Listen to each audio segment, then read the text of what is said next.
Om Vakratunda Mahakaya Suryakoటి Samaprabha Nirvignam Kuru Me Deva Sarvakaryeshu Sarvada Om Shri Mahaganapataye Namaha Om Shri Gurubhyo Namaha Harihi Om Sadashiva Samarambham Shankaracharya Madhyamam Asmadacharya Padyantam Vande Guru Paramparam Asmadgurubhyo Namah Shrutismritipurananam Alayam Karunalayam Namami Bhagavatpadam Shankaram Lokashankaram Shankaram Shankaracharyam Keshavam Badarayanam Sutra Bhashyakritau Vande Bhagavantau Punah Punah Ishvaro Gururatmeti Murti Bheda Vibhagine व्योमवद्व्याप्तदेहाय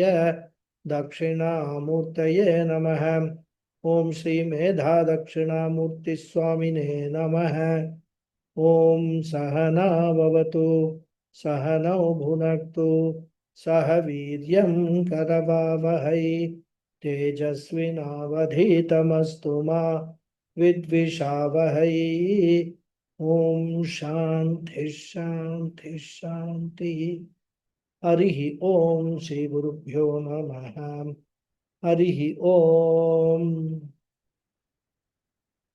ओम भद्रं कर्णेभिः शृणुयाम देवाः भद्रं पश्येमाक्षभिर्यजत्राः स्थिरैरङ्गैः स्तुष्ट्वागुंसस्तनूभिः व्यशेम देवहितं यदायुः स्वस्ति न इन्द्रो वृद्धश्रवाः स्वस्ति न पूषा विश्ववेदाः स्वस्ति नस्तार्क्ष्यो अरिष्ठनेमिः स्वस्ति नो बृहस्पतिर्दधातु ॐ शान्ति शान्ति शान्तिः हरिः ॐ श्री गुरुभ्यो नमः हरिः ॐ So namaste everyone. Namaste, Guru. Today looks like a very low attendance class. Tomorrow is New Year.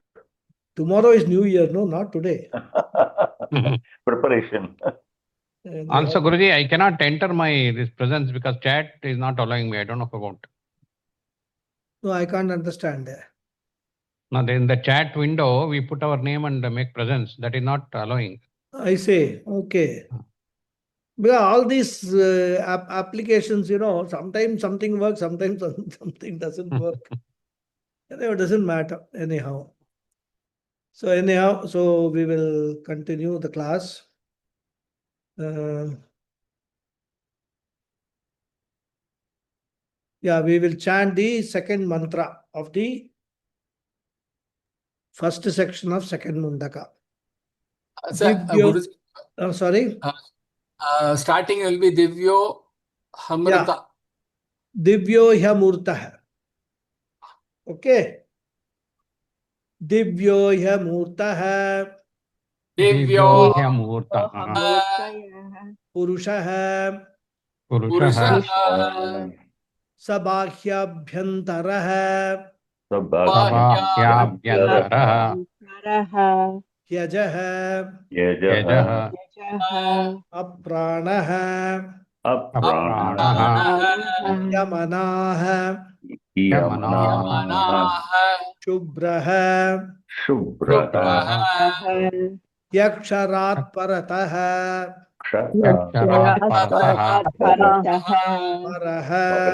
Parah. Good. So the Upanishad has started describing the presence or absence of features of Akshara Brahman from this mantra onwards. And as I said, this second Mundaka, with its two sections, they form the core of the teaching of the Upanishad. Now the Upanishad has got two options to present Akshara Brahman. One option is presenting the features of Akshara Brahman so that we can, by knowing the features, understand what Brahman is. The other option is to present what Brahman is not by pointing out the absence of certain features, so that we understand that anything that has those features cannot be Brahman. So these are the two options. However, there are limitations in pointing out the positive features of Brahman, other than just saying Brahman is of the nature of Satchit Ananda, pure existence, pure consciousness, and limitlessness. A few more such features can be cited. But as the Upanishads themselves say, any description of Brahman will fall short of completely presenting what Brahman is. Just saying Brahman is Satchitananda are nice sounding words, all right, but means nothing to us who have never experienced pure consciousness or pure existence. Nor it is experienceable also, because they are all unmanifest. And given the limitations of our faculties, there is no question of experiencing limitlessness. Each faculty of ours is limited. And therefore, the only option left with the Upanishad is to point out the features of all other objects and beings in the universe with which we are all familiar, and state that those features are not present in Brahman. And that is what Bhashyakara pointed out in the Sangati Bhashyam by quoting that Brihadaranyaka Upanishad, Prakriya neti neti, na iti na iti. Now the Upanishad knows one more fact, which is that every human being knows the self and has certain firm ideas about what the self means. What he or she means when they say I. And the Upanishad also knows that due to their ignorance, all human beings consider their body, mind, sense complex to be the self. So their identification with the body, mind, sense complex is so strong and has been subsistent for crores of births that whenever a person says I, he or she is referring to the body, mind, sense complex only. And therefore, since we are very familiar with the features of the body, mind, sense complex, and since the Upanishad wants us to disidentify from the body, mind, sense complex and identify ourselves as Brahman, which is our real nature, the Upanishad starts by negating the features of body, mind, sense complex, so that at the end, we understand that all through what we have been taking ourselves as was a gross misconception. And what we thought as our features are actually the features of the body, etc., which we have falsely superimposed on our true selves, our real selves. Therefore, it is easy for the Upanishad to start with the features of the body-mind complex and negate them as not applicable to Brahman, because we will then be able to easily relate to the teaching. And therefore, in this mantra, the Upanishad first points out some features of Akshara Brahman, like Divyaha, divine, which means what? We have seen effulgent, which Bhashyakara explained as Dhyotanavan, Swayam Jyotishtvat.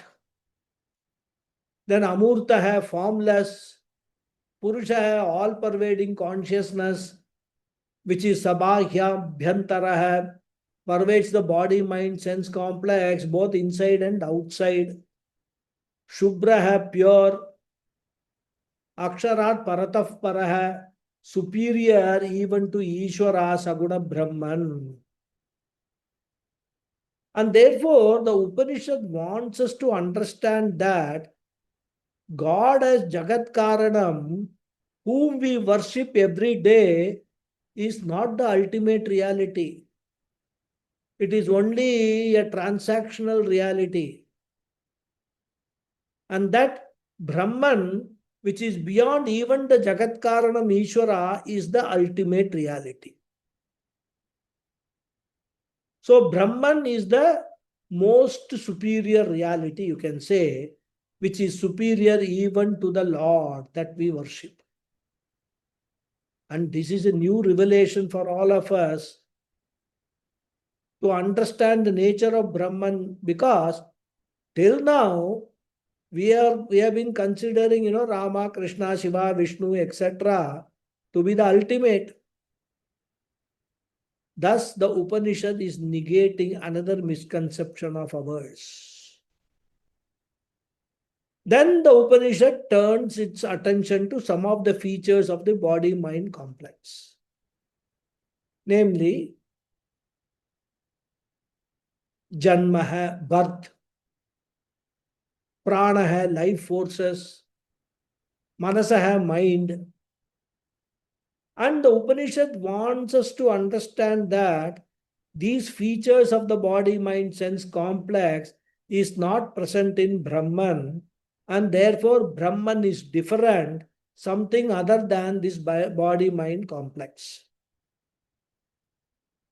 And as I said, it is a struggle for the Upanishad to convey what Brahman is to us, who have till now no clue about the existence of such an entity called Brahman.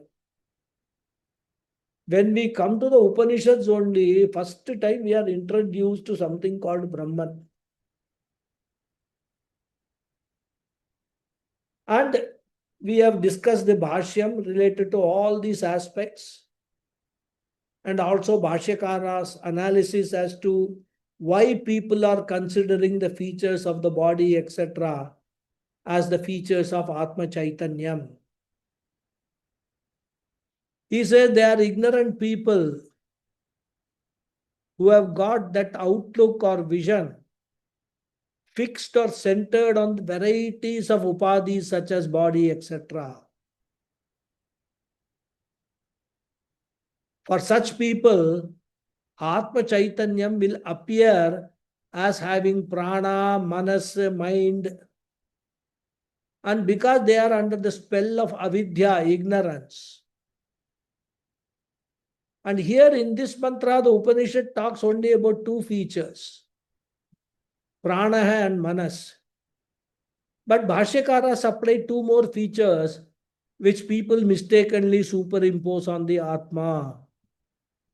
He said those people also believe that Atma, the self, has got various organs, especially sense organs. So he said Sendriya. And also he said they believe Atma is associated with the corresponding sense object, Savishaya.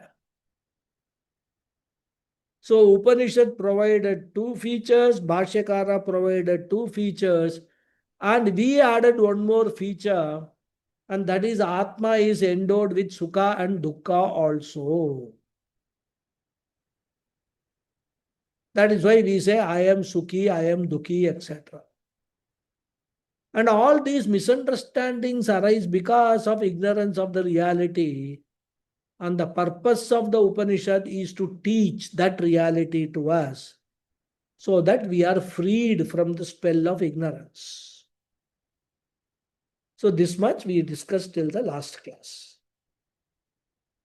Now going forward, Bhashyakara presents the definition of aprana from Vastavik Drishti or vision of a wise person. And in the process, he also gives the Vigraha Vakya, how the word apranaha is derived. He says, Tatapi tu swatah paramartha drishtinam apranaha avidyamanaha kriyashakti bedavan chalanatmakaha vayuhu yasmin asau apranaha. Tatapi. Earlier it was said yadhyapi, even though. Atma appears to be sapranaha, samanaha, sendriyaha, savishayaha. All this Vashyakara has already said.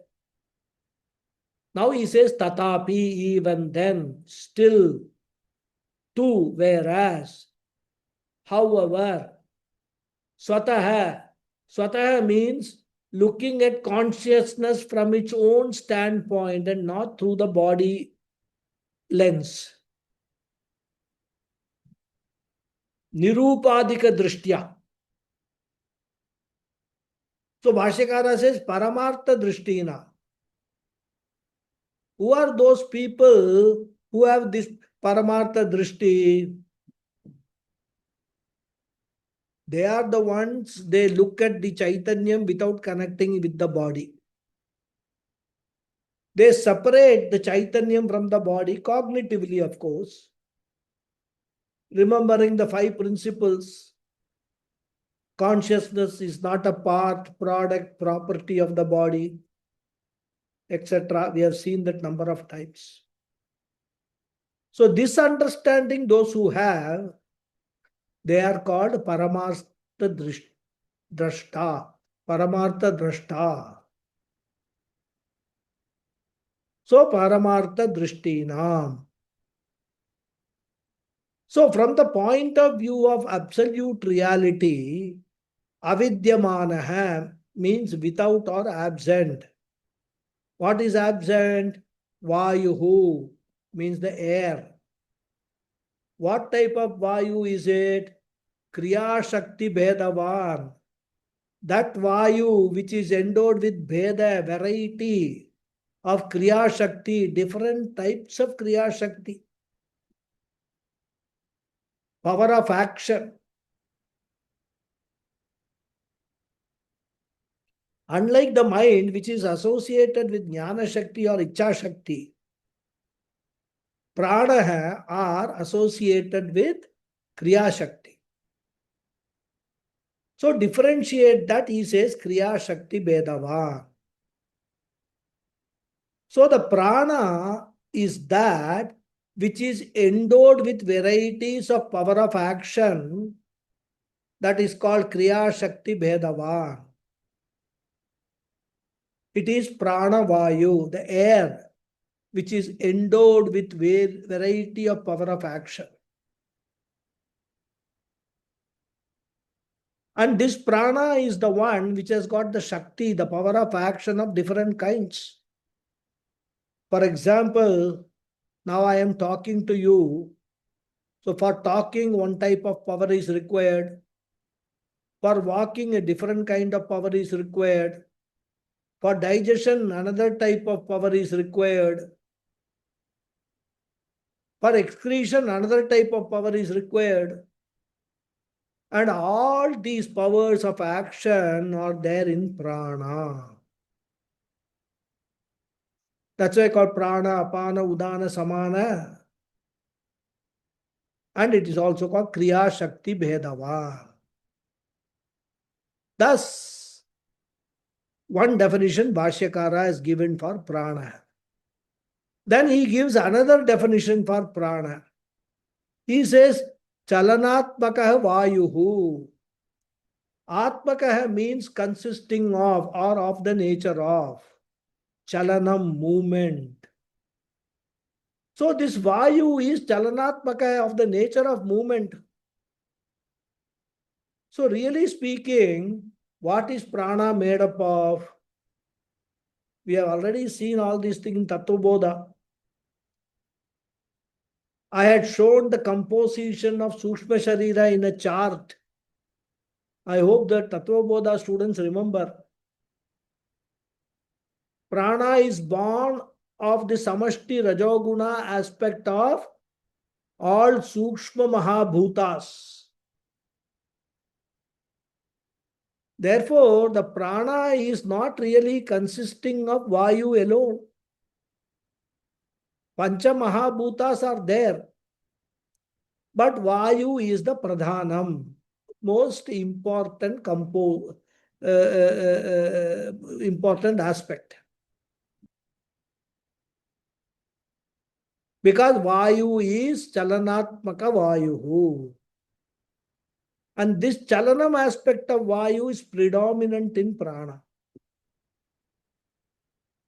No, it is like, when we see a gold ornament, we know it is not made of 100% gold because ornaments cannot be made from pure gold.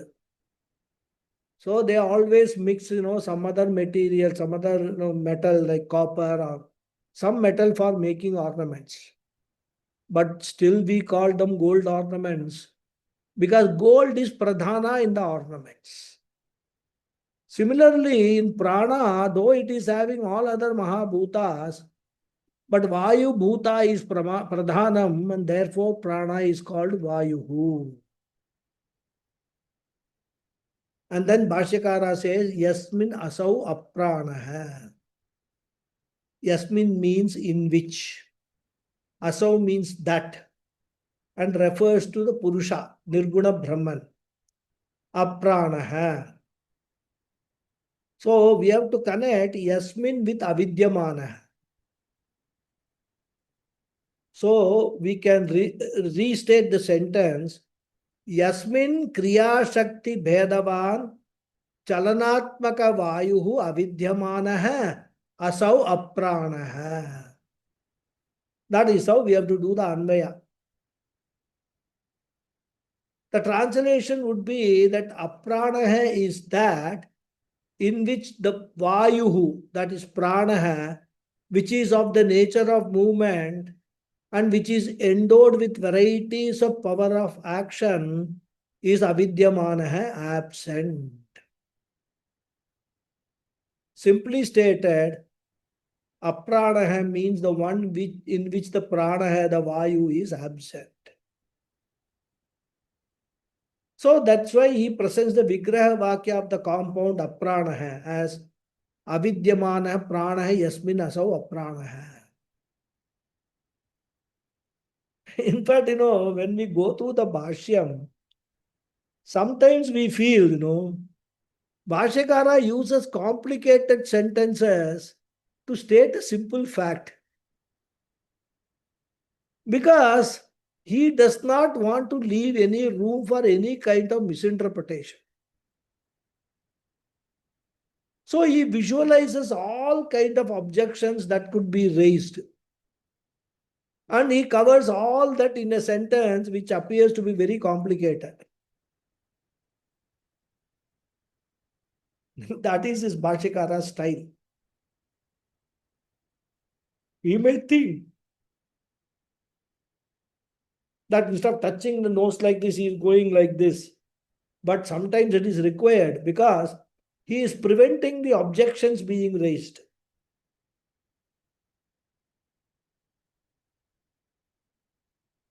As they call preempting. Okay. So the next one is Amanaha. He says, Tatha Amanaha Aneka Jnana Shakti Bedavat Sankalpadhyatmakam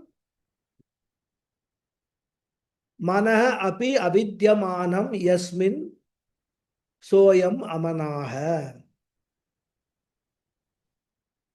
So in the previous description, Brahman was or Purusha was told as Apranaha. Now another feature is highlighted, Amanaha, free from mind.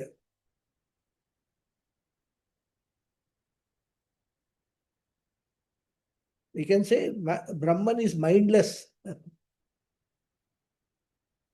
Even though, if you tell somebody that you are mindless, he or she may take offense.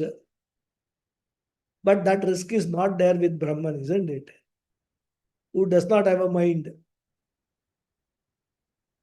If you tell people you are mindless, they may mind because they have a mind. Brahman will not mind because he doesn't have a mind. So Bhashyakara says tatha means similarly. Similarly means just as it is aprana hai, similarly amana hai. So again Vigraha Vakya, what is that? Manaha avidyamanam manaha yasmin soyam amana hai. That is the Vigraha Vakya. And along with giving the Vigraha Vakyam, Bhashyakara also explains what is meant by mind. As I said, he doesn't do a simple job. Even though he knows that we have come to the Upanishad, we have all must have gone through Tattva Bodha and many other Vedantic literature, and certain things we need not be specifically told, but he wants to define every word so that there is no confusion in our mind. He says, Aneka Jnana Shakti Bedavat Sangalpadi Atmakam Manaha. We can complete the sentence by supplying iti mantavyam. This will not only complete the sentence but also help us to translate the sentence. Now, Bhashyakara, he does not bother about these grammar requirements. Because in his time, the people were very well versed in Sanskrit. And when you come to a particular level of understanding the language, then these things are all understood. But for us, having a complete sentence makes the translation and understanding easy. So what is the essence of this sentence? Atma or Purusha is free from the mind, which is of this nature. And he defines the nature of the mind. He says, Aneka Jnana Shakti Bhedavat. This is an adjective for Manaha. Vat means endowed with. Bheda means variety of, as we have already seen. Aneka Jnana Shakti, many powers of various types of knowledge. So in the case of Vayu, in the case of Prana, it was Kriya Shakti. Here, in the case of Manaha, it is Jnana Shakti. Aneka means many. And what does that mean? In Shastra, there are various types of Jnanam mentioned. One type of Jnanam is Samshaya, doubt. Normally, we think right knowledge alone is called knowledge. But that is not so. Even Bhranti, illusion, is knowledge. It is defined as Ayatartha Jnana. So, Jnanam need not be Yatartham to be Jnanam. And that is why we have got two words in Sanskrit. One is Jnanam, the other is Prama. Prama, we can say, is Yatartha Jnana. So the word Prama is used in the Shastra in the sense of right knowledge. And right knowledge means knowledge as the object is. And therefore, Jnanam is a general word. Prama is also called Jnanam. Aprama means this Samshaya, Viparyaya, all of them we can put under Aprama. Means what? Not right knowledge. But that is also knowledge only. That is also Jnanam.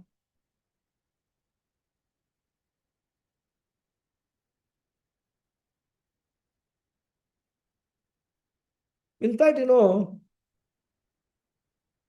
we come across the word avidya quite often in the Bhashyam. In Vedanta texts, we see avidya as the cause of the world. Pujya Swamiji says that if it is translated as ignorance, it can create a problem. It means we are saying ignorance is the cause of this world. And when we look at the world, what we see, it is all knowledge. In fact, the world is a manifestation of knowledge of various types. So a translation of avidya as ignorance is not accurate. Then the question will be, is avidya absence of knowledge?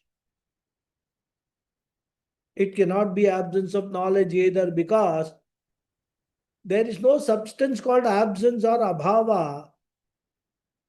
World cannot come from abhava or absence. Nothing is ever born of nothing. These are all philosophical discussions, going through each aspect in detail. So nothing is born of nothing. Everything is born of something. So something positively existent. And avidya is told to be the cause of the world. And therefore, avidya does not mean absence of knowledge. We must remember that anupalabdhi is also a pramana, a valid means of knowledge in Vedanta.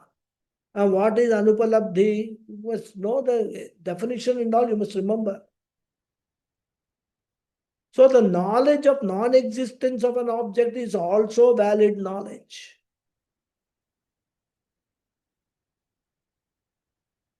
That the elephant is absent in the room is also a valid knowledge, isn't it?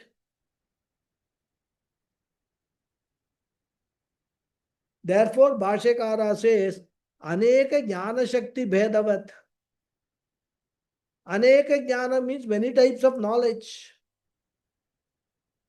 And many types of knowledge will be possible only when some power is there. Because Jnanam is a karyam, a product. Product always requires power. Product and production can happen when power is there, isn't it? So, Aneka Jnana Shakti, the power which creates different types of knowledge. And based on the variety in production, we can say there are various types of power. So, different types of power which are generating different types of knowledge. And all these powers are exercised where? In the mind. And therefore, one definition of the mind is Aneka Jnana Shakti Bhedavat Manaha. Then Bhashyakara gives another definition of Manaha, another adjective for Manaha, Sankalpadi Atmakam Manaha. Again, Tattva Bodha students can recall the definition of Manaha. There we saw Sankalpa Vikalpatmakam Manaha. And that Bhashyakara states here as Sankalpa Adi. Adi Padena, we can include Vikalpa also as a function of the mind. So Sankalpadi means thinking of pros and cons. Sankalpa means thinking of pros. Vikalpa means thinking of the cons. We can either take this restrictive meaning of Manaha, or we can take the meaning in a broader sense to represent the entire antakaranam of Mana, Buddhi, Chitta, Ahankara. That also will be fit into this context. Both ways we can take, even though Bhashyakara is taking only a restrictive meaning of Mana.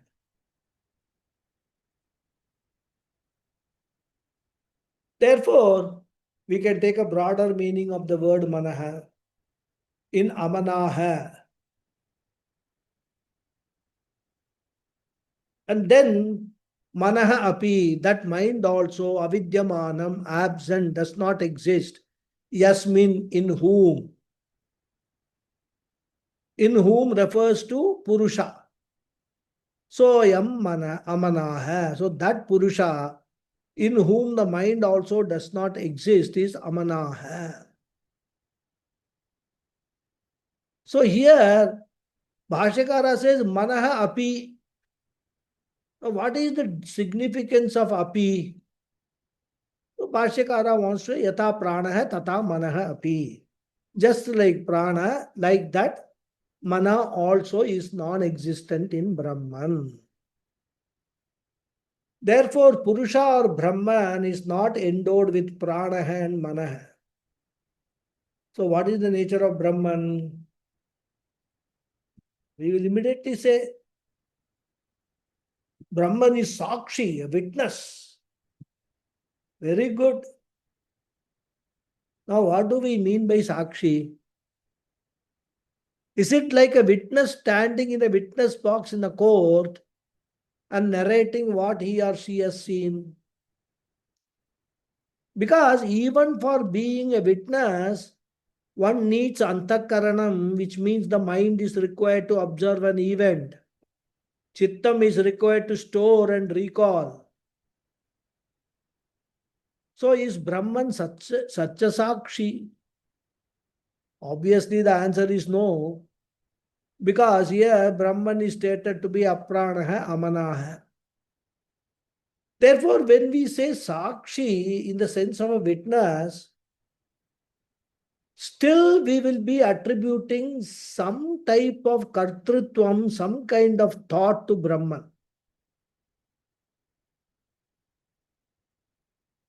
And if that is not to be so, then in what sense do we say Brahman is Sakshi will be the question. And therefore we have to understand Sakshi does not, we cannot interpret the word Sakshi literally as a witness. Sakshi means an illuminator. It just illumines. It makes everything, every thought, every action evident through its mere presence. And that is the nature of Brahman, that is the nature of Atma. So we must be very clear about the meaning of the terms that we use in Vedanta. Otherwise, we will end up in confusion galore. Isn't it? Now there could be one more doubt. Can say, okay, we understand Brahman is aprana, amanaha. So pranaha, manaha are negated. But Brahman can have other faculties like pancha jnanendriyam, pancha karmendriyam, buddhi, etc. Because the Upanishad is silent on this aspect. But of course, Bhashyakara had earlier said that ignorant people consider Brahman to be Sendriya. That which we refer to as mistake number 3. So Bhashyakara addresses this particular question in the next sentence. He says, Apranahi amanascha iti pranadi vayu bheda karmendriyani tad vishayascha tatacha buddhi manasi buddhi indriyani tad vishayascha pratishiddha veditavya. As I said, everything, part by part, he says, makes it very clear. No room for any confusion or misunderstanding. So what Bhashyakara wants to point out that when prana, manas are negated, we should understand that by implication, all other sukshma sharira faculties also stand negated. And this is very important in Shastra study. One of the important aspects is studying or noticing or observing the implication of what is stated and what is not explicitly stated. Because the Upanishads are very cryptic, sometimes very cryptic. Some things are told and many things are to be derived. Derivations or corollaries are very important in the study of Shastra. And that we can get only through, when we study through a guru. And a guru who is a sampradaya who has learned all these things from his guru. So Bhashyakara says that these two words, apranaha, amanaha, should be taken as upalakshanam. A word which is used to include others also. The Swami Paramahansa quotes a very nice example. He says, a mother told the child to protect milk from the cat. So the child was watching the milk. The cat did not come, but the dog came and drank the milk. On her return, the mother asked, I asked you to protect the milk. Have you been careless?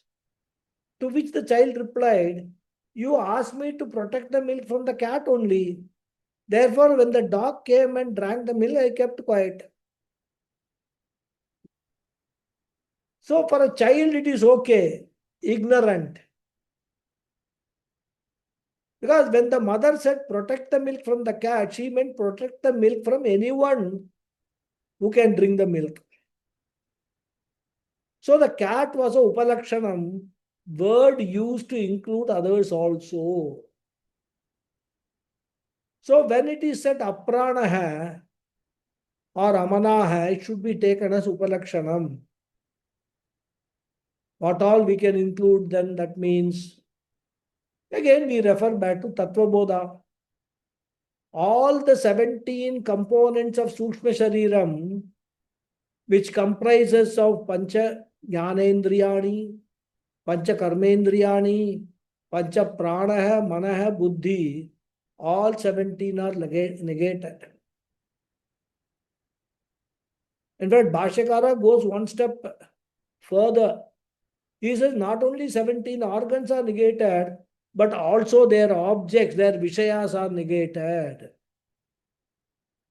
And therefore he says, apranaha yamanascha iti. By negating prana and manas, what all are negated? Pranadi vayu bhedaha. That pancha prana, that is prana, apana, vyana, samana, udana. All 5 pancha pranas. Then karmendriyani, the 5 karmendriyas. And tad vishayascha, the objects of karmendriyas. Which is mean what? All objects of the world, they are negated. And tatacha, and similarly, buddhi manasi, the mind and intellect. Then buddhi indriyani. Here the word buddhi indriyani means jnanendriyani. Therefore here the buddhi means jnana. And tad vishayascha. That means what? Shabda, sparsha, rupa, rasa, gandha, and their objects. In short, the whole universe is represented by 2 words, pranaha and manaha. If you understand, expand it, and what Bhashyakara is saying, he has actually compressed the whole world into these 2 words, pranaha and manaha. And he says, when you are studying the mantra, you must understand it in this manner. And therefore, by negating these 2, the whole universe is negated. And therefore, Brahma Nishwas, Nishprapancham Brahma. In fact, this title is given based on Mandukya Upanishad definition. Prapanchopashamanam Brahma.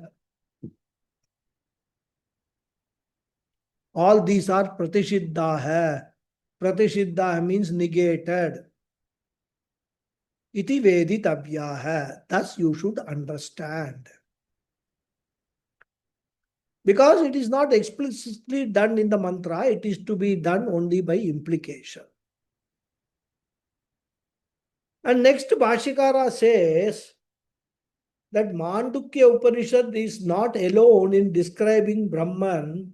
Mundakopanishad is not alone in describing Brahman as aprana, amana. Even though the words are different, Brihadaranyaka Upanishad also presents a similar idea. And he quotes the Upanishad Vakya in support.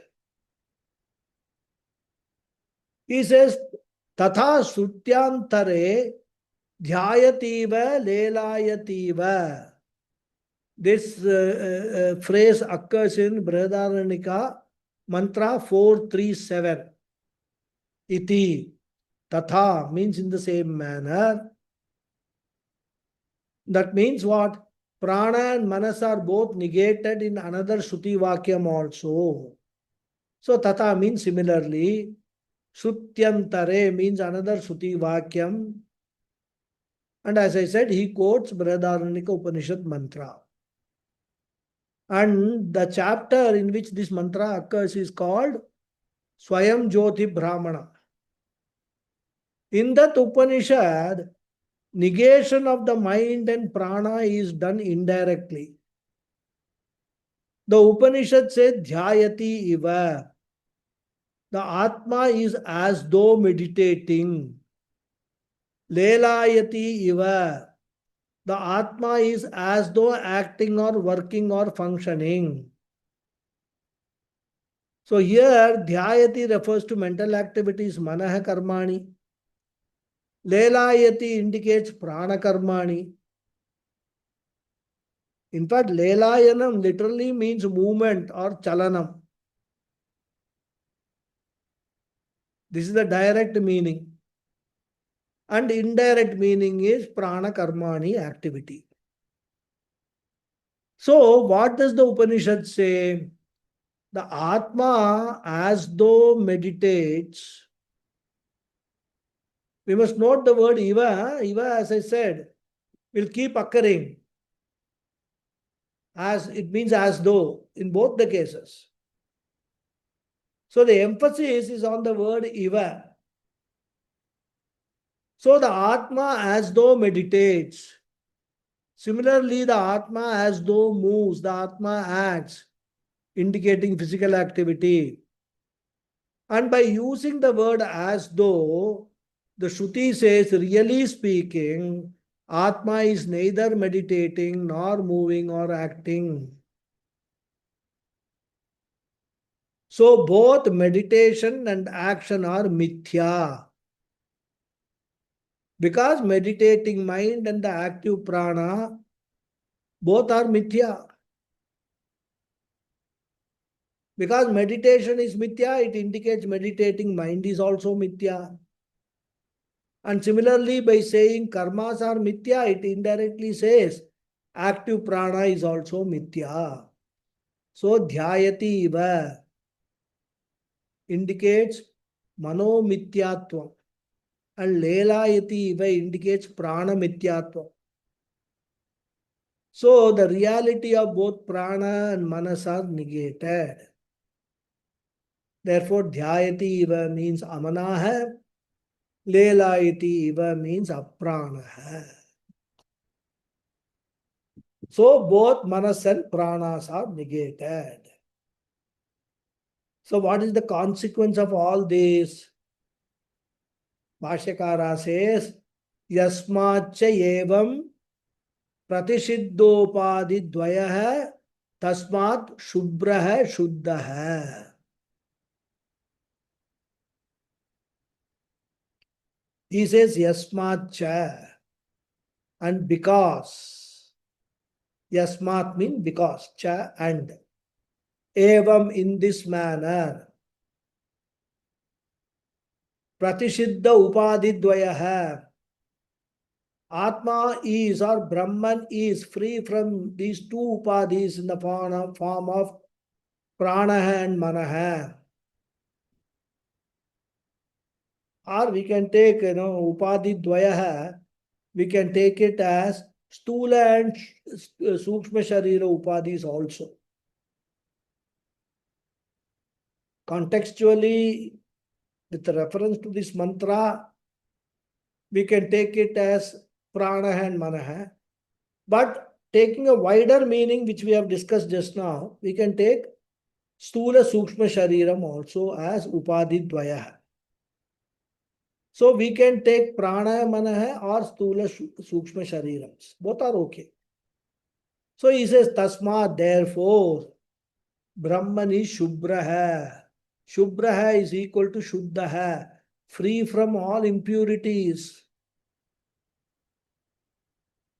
So what Bhashyakara wants to point out is that since Brahman is free from prana and manaha, which we have seen as upalakshanam for the entire sukshma shariram, therefore Brahman is free from all impurities belonging to sukshma shariram, like raga, dvesha, kama, krodhadi impurities. And we can further extend the implication of this idea that Brahman is free from kartrutvam, bhoktrutvam and pramatrutvam, which all belong to sukshma shariram only. And further, free from even punya papa, because they also belong to karta, bhokta and pramata. So with this simple small two-letter word shubhraha, so much we can understand. The next word in the moolam is aksharat. And while discussing the moolam, we saw that the word aksharat refers to imperishable Brahman, which we refer to as Sagunam Brahman, Karanam Brahman, Nirupadikam Brahman, Ishvara, etc. So Bhashyakara says, Ataha Aksharat Nama Rupa Bijopadi Lakshita Swarupat Sarva Karyakarana Bijatvena Upalakshamanatvat Param Tat Upadi Lakshanam Avyakritakyam Aksharam Sarva Vikarebhyah. He is explaining the word Aksharat. Aksharat is equal to Nama Rupa Bijopadi Lakshita Rupatvat. In fact, when we come across such words, it's a one word, Nama Rupa Bijopadi Lakshita Swarupatvat is a compound word. Samasta Padam. And this will be exercise for Sanskrit students to identify all the samasas in this expression. Anyway, that will be going on a different route. So as I said, it's a long compound word which means just Ishvara. It's the title for Ishvara. How do we get that meaning? Jagat Karana Ishvara is called Nama Rupa Bijopadi Lakshita Swarupam. The word Nama Rupa indicates the whole universe because the universe is nothing but Nama Rupa Prapancha only. In fact, Brihadaranyaka Upanishad, the universe is defined as Nama Rupam Karma Jagat. So Nama Rupa Bijam means the seed of Karya Prapancha. And what is the seed of Karya Prapancha? The seed form is called Karana Prapancha or Maya. So Nama Rupa Bijam is equal to Maya. And the word Upadhi means medium, the reflecting medium or operating medium. So Nama Rupa Bija Upadhi is equal to Maya medium. And Lakshita means revealed through. And therefore, Nama Rupa Bija Upadhi Lakshita means the one whose nature is revealed through Maya Upadhi. And who is revealed through Maya Upadhi? It is Ishvara and not Nirguna Brahman. Isn't it? Nirguna Brahman plus Maya is what is Ishvara, we have seen earlier. So Ishvara is what? Nama Rupa Bija Upadhi Lakshita. And therefore Ishvara Saguna Brahman alone is revealed through Maya Upadhi. And because of Maya medium alone, Ishvara is omniscient, omnipotent, omnipresent, etc. Cause of the whole universe. And therefore he says Aksharat is equal to Nama Rupa Bija Upadhi Lakshita Swarupat. It is equal to Ishvara. Even though Bhashyakara puts a comma here and continues the sentence, we can add paraha and put a full stop to the complete sentence. Paraha means superior. So the idea presented is Nirguna Brahman is superior to this Ishvara. Akarana Brahman is superior to Karana Ishvara. Akarana Brahma is Paramarthika Satyam. Karana Ishvara is Vyavaharika Satyam. And therefore Nirgunam Brahman is superior to Ishvara also. Same idea we will get in Bhagavad Gita also. And therefore we can say that Ishvara is inferior to Nirgunam Brahma. Now the Upanishad says that even though Ishvara is inferior to Nirgunam Brahma, Ishvara is definitely superior to this Saguna Prapancha, the Karya Prapancha. Because Ishvara is the Karanam, the parent. Parent is always supposed to be superior to the children. Even though, of course, this can be questioned in modern times, especially by the younger generation. But the general convention is that a parent is superior to the children. And therefore, Bhashyakara says, Sarva Karya Karana Bijatvena Upalakshamanatvat Param.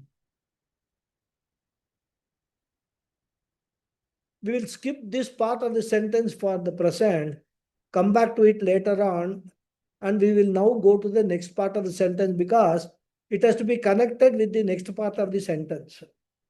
So we'll take it up later.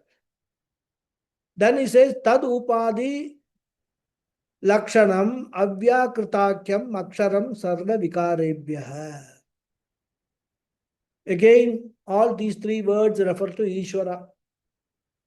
Tat Upadhi Lakshanam means Maya Upadhi Lakshanam is equal to Maya Upadhi is equal to Ishvara. The one who is revealed through Maya Upadhi. And the very same Ishvara has got another name, Avyakritakhyam, who is called Avyakritam. And the same Ishvara has got another name also, Aksharam. Saguna Aksharam, not Nirguna. So all these three words, Upadhi Lakshanam, Avyakritakhyam, Aksharam, all these three words are referring to Ishvara. And this Ishvara is Param. Param means superior. So the Ishvara who is known by these three names, Tadupadi Lakshanam, Avyakritakhyam, Aksharam, this Ishvara is superior, Param, to what? sarva vikarebhyah. Therefore, Ishvara is superior to sarva vikara. Here, sarva vikara means the karya prapancha, this entire universe. We'll continue in the next class. Okay. Om Purnamadav Purnamidam Purnat Purnamudachyate Purnasya Purnamadhaya Purnameva Vasishyate. Om Shanti Shanti Shanti. Harihi Om Shri Gurubhyo Namaha. Harihi Om. Dhanyavadaha. Thank you all very much. Dhanyavada, Guruji. Thank you. Thank you. Hari Om. Hari Om Guruji, thank you. Thank you. Hari Om. Thank you, Guruji. Hari Om. Thank you, Guruji. Thank you. Hari Om. Hari Om. You are back from India. Yes, I am. Okay. Nice. Yeah, I had a very good time in India. 2 months, almost 7 weeks in there. Yeah, Chennai mostly. But Very it was good. nice. Yeah. Very good. Yeah. Very Thank you. nice. Thank you. நீங்க இந்த வருஷம் வரலையா அங்க? We are not இல்ல coming to. இந்த மாதிரிலாம் வரதெல்லாம் ரொம்ப ரேர் தான் இருக்க போகுது because traveling and all takes a toll on my health. ஆமா. I'm being very Yeah. careful now. Only unavoidable circumstances I will travel. Yeah, that's okay. Yeah. I'm planning to come this year, and also hopefully I'll try to come and meet you, Guruji. Yeah, sure. Thank you. Yeah, Hari Om. I'll connect with you. Thank you. Yeah. Thank you. Okay. Yes, Arun Kumar ji. Namaste, Ji. Namaste. Namaste. My question is with respect to Brahman being a Sakshi, which cannot be interpreted as a witness, but it is an illuminator through its Illuminator. presence. Illuminator. So, actually, who will be, how illuminating for something or for us? Yeah, illuminating means Brahman is self-effulgent. Correct. It has got its own light. And because of that light, we are able to understand everything. So that light makes everything evident for us to know. Like for example, you enter a dark room, you can't see anything. You don't know what is there. But suppose you switch on the light, everything becomes known. Now the light can be defined in two ways. Light is a witness for everything because along with you, light is also seeing everything, isn't it? But it is not a witness in the sense that you are a witness. There is a difference between you being a witness with your eyes and all that than light. Light is witnessing by its mere presence. Not require me. It is not doing any action of witnessing. It is not recording anything. Similarly, Brahman is blessing everything, all actions, everything in this world by its mere presence. It does not do anything as witnessing, and then tomorrow if there is some crime, you don't get any witness, you call Brahman and ask Brahman to come and give witness. No, Brahman cannot come. So that is how we have to understand Sakshi. Because these words are all, because of with the constraints of words, we sometimes could get misinterpreted meanings and all that, right? So that is what it is. That's how we are talking. In related this thing, so our karma pala data will always be Sagodam Brahma Ishwaran because he is actually recording. Yes. Every recording is being done in Maya Upadhi. And he is also a witness. That is because it is being recorded by Maya is a witness, no doubt. Maya is recording everything, witnessing, and it will now putting the whole thing into the law of karma. So this fellow has done this, so I should, make a note that this punishment should be given or this reward should be given, like that. Data bank. Sorry? Data bank. Data bank, yeah. And huge This- data bank for all the beings, all human beings. So, and for crores of births, maintaining, it's not easy.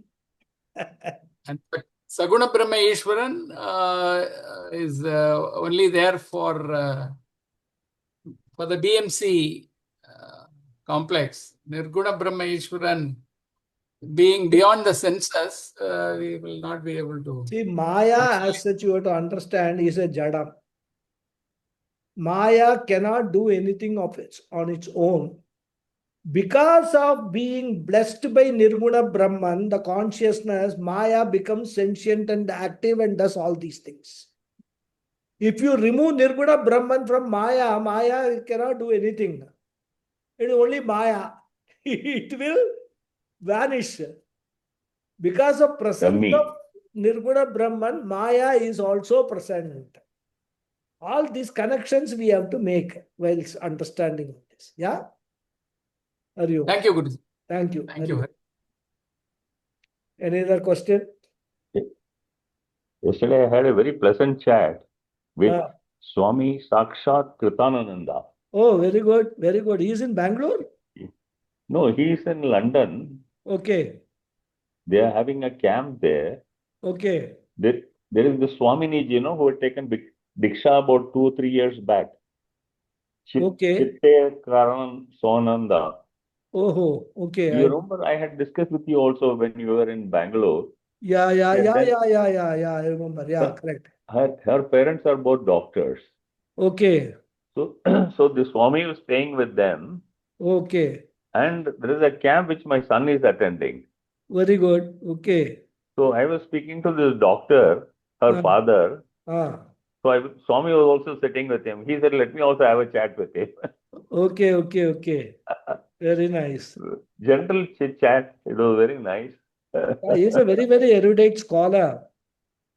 So, I believe he is the one who has taken over now from where Swami Dhyananda Saraswati was there. Swami Pujya Dayananda Saraswati, see what he has done, he has appointed different people.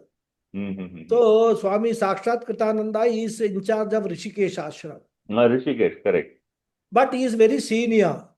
So, he sort of, the Swami Sadatmananda, who is in charge of the Anakati Ashram, he actually, doesn't report to him, but he refers to him, gets guidance from him also, because very senior. In fact, in the batch before my batch, Swami Sakshat Kritananda was the main teacher.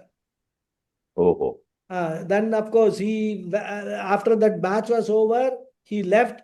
And then Pujya Swamiji, because of his ill health, he had to find somebody. So he found Swami Sadatmananda, who was actually heading a ashram in Bangalore. He brought him to Coimbatore.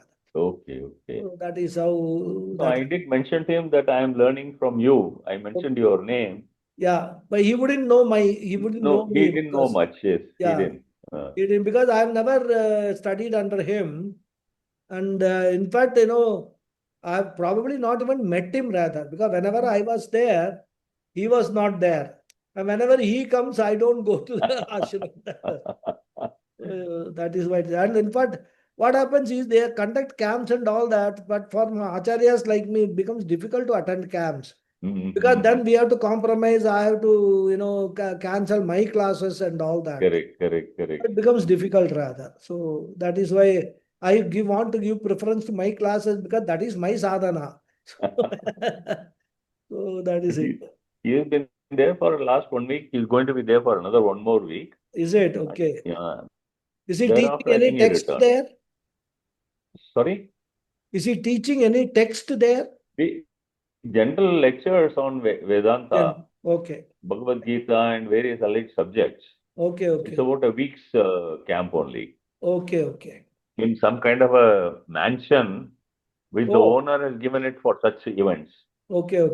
Very good. Very nice. Good. So we'll catch up next week. Thank you very much, Guruji. Namaskaram. Hari Om, Namaskar. Wish you Thank all you, a very Guruji. happy Hari New Om. Year. Hari Om. Thank you very much. Wish you a happy New Year and happy Vishu. Yeah, we happy Vishu Vishu and happy New Year. Happy Vishu and Happy New See Year. you in Thank the you. news New Year in the next year. God bless. Hari Om. Thank you, Thank Guruji. Hari Om. Hari Hari Om. Om. Hari Om. Hari Om. Namaskaram. Namaskaram.